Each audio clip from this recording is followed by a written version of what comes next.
Olá a todos, espero que estejam bem. Aqui estou eu para partilhar convosco mais uma leitura e mais alguns sussurros.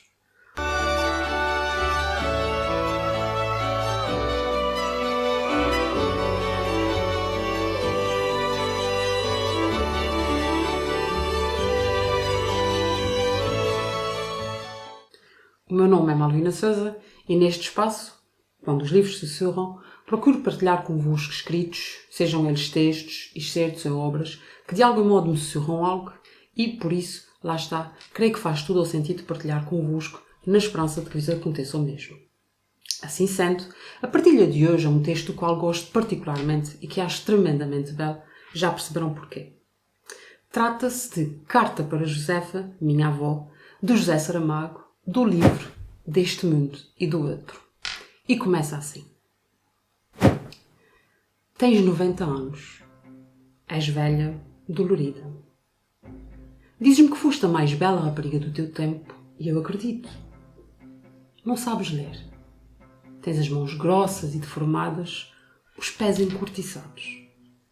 Carregaste à cabeça toneladas de restolho e lenha, albufeiras de água. Viste nascer o sol todos os dias. De todo o pão que amassaste se faria um banquete universal. Criaste pessoas e gado. Meteste os bacos na tua própria cama quando o frio ameaçava gelá-los. Contaste-me histórias de aparições e lobisomens, velhas questões de família, um crime de morte. Trave da tua casa, lume da tua lareira. 7 vezes engravidaste, 7 vezes deste à luz. Falemos então aqui um bocadinho do primeiro sussurro. Para além de fazer referência à idade já avançada da avó e ao fato de esta ser, como ele diz, velha, dolorida, faz-se aqui também uma enumeração de todas as coisas que esta fez. Coisas essas que, apesar de parecerem simples, são na verdade grandiosas e motivos de admiração. Apesar de a avó Josefa não saber ler e ter as mãos deformadas e os pés encurtiçados, ofertas da vida dura que levou. De notar também a forma como ele engrandece os feitos dela, hiperbolizando-os, através da referência às toneladas que carregou na cabeça ou aos banquetes universais que poderiam ser feitos com todo o pão amassado pela avó, revelando-nos assim o quão grandiosas foram as coisas que ela fez. Trave da tua casa, lume da tua lareira, diz-ele na carta, revelando-nos que ela era parte integrante da sua casa, a trave que a mantinha de pé, assim como era o lume da lareira que aquecia essa mesma casa, mostrando-nos a sua importância e o quanto ela é imprescindível para com quem ela vive. E continua. Não sabes nada do mundo. Não entendes de política, nem de economia, nem de literatura, nem de filosofia, nem de religião. Herdaste umas centenas de palavras práticas, um vocabulário elementar. Com isto viveste e vais vivendo. És sensível às catástrofes e também aos casos de rua, aos casamentos de princesas e ao roubo dos coelhos da vizinha. Tens grandes ódios por motivos de que já perdeste lembrança, grandes dedicações que assentam em coisa nenhuma. Vives. Para ti, a palavra Vietnã é apenas um som bárbaro que não condiz com o teu círculo de légua e meia de rádio. Da fome sabes alguma coisa? Já viste uma bandeira negra içada na torre da igreja? Contaste-me tu? Eu terei sonhado que me contavas. Transportas contigo o teu casulo de interesses. E, no entanto, tens os olhos claros e és alegre. O teu riso é como um foguete de cores. Como tu, não vi rir ninguém. A quantidade de frases negativas que sucedem nesse excerto parecem descrever alguém que não tem nada, não sabe nada, não percebe nada do mundo, conhecendo apenas o vocabulário básico. E como ele diz, com isto viveste e vais vivendo. Deixando claro que esta forma de estar no mundo e de viver é suficiente para a avó e que ela não precisa de mais nada. Ao contrário dele. Pois ela conhece as pessoas e as histórias que a rodeiam. E o mundo dela é isso e não precisa de mais. Ele diz-nos que ela já passou por muito, que sabe o que é ter fome, entre outras tantas situações. Mostrando-nos assim uma grande diferença em tudo, naquilo que a avó viveu, no que não teve acesso. Pois é claro que não estudou e por isso não teve acesso a diversos conhecimentos. Mas mesmo assim, vai vivendo. e é surpreendente. Tem olhos claros e é alegre. Com um sorriso que ele compara um foguete de cores. Comparação lindíssima e fantástica, pois com ela nós percebemos a beleza, a cor, a alegria do sorriso da avó Josefa. Quase que o vemos. Como é, pois, possível que alguém que não tenha tido uma vida rica, cheia, alguém que não sabe nada do mundo, possa rir assim? Dá que pensar, não é?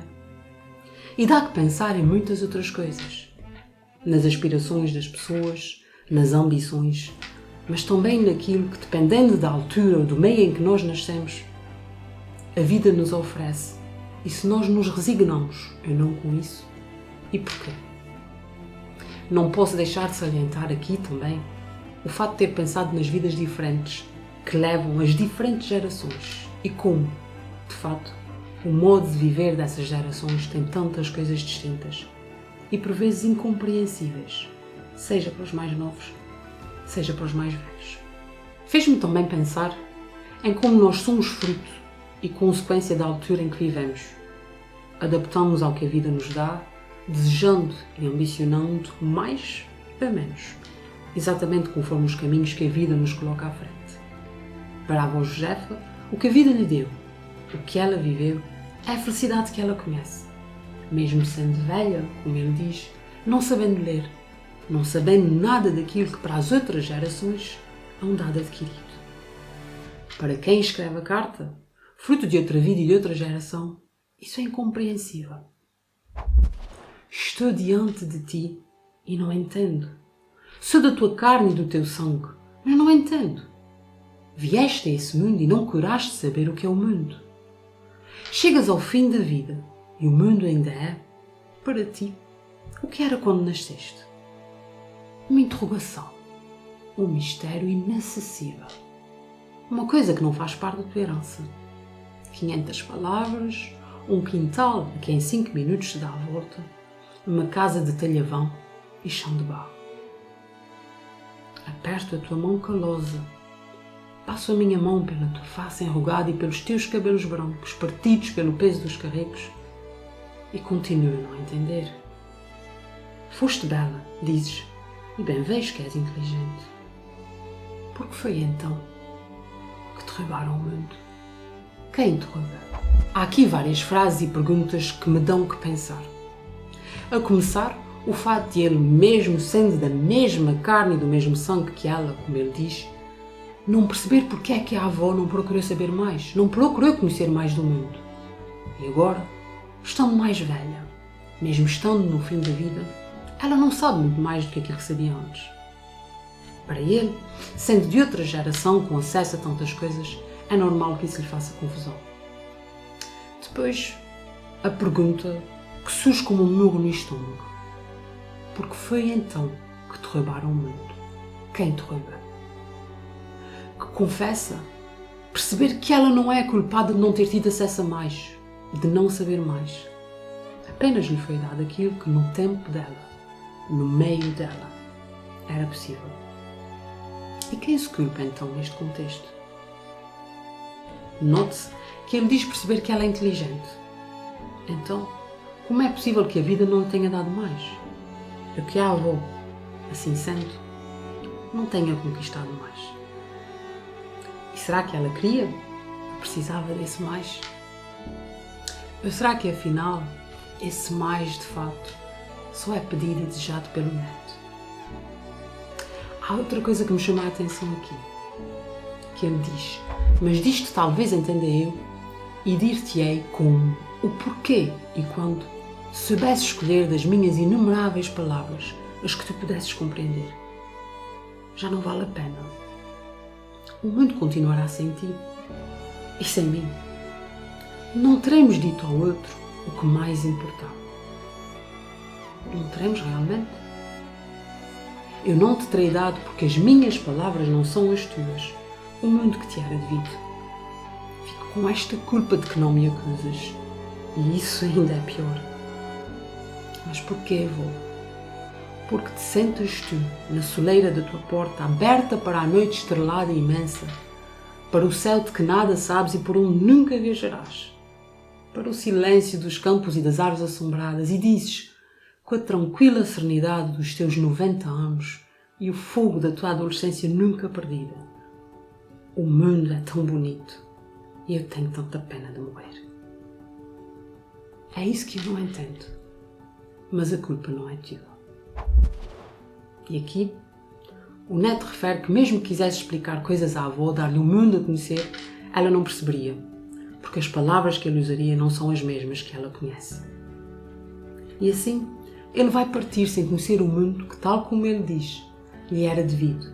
Ela merecia, pela mulher que foi. A dada altura ele afirma, não teremos dito um ao outro o que mais importava. E depois pergunta-se, não teremos realmente? Quase como se aqui ele próprio percebesse que afinal as coisas mais importantes e mais bonitas que se dizem e se vivem são as mais simples e sinceras. E simplicidade e sinceridade era algo que a avó conhecia bem e que lhe bastava. Ou seja, é como se ele reconhecesse que na relação deles, essa simplicidade cheia de vida, genuína, cheia de alegria, como o tal foguete, era suficiente. Depois, no final da sua carta, deixa-nos mais uma pergunta que nos toca e faz pensar, já que ele não entende. Como pode ela, tendo conhecido tão pouco do mundo, dizer que este é tão bonito e que tem tanta pena de morrer? Fica a questão no ar, mais uma vez, a fazer-nos pensar na vida das pessoas, na forma como estas olham para o mundo, rodeadas de tudo aquilo que faz delas quem são, na forma como perdem ou ganham tanto, e mais uma vez no fim ele admite, é isto que eu não entendo, mas a culpa não é tua. Reconhecendo que lhe falta algo, talvez ter vivido a vida que a avó viveu no tempo que ela viveu, para poder perceber esse grande mistério.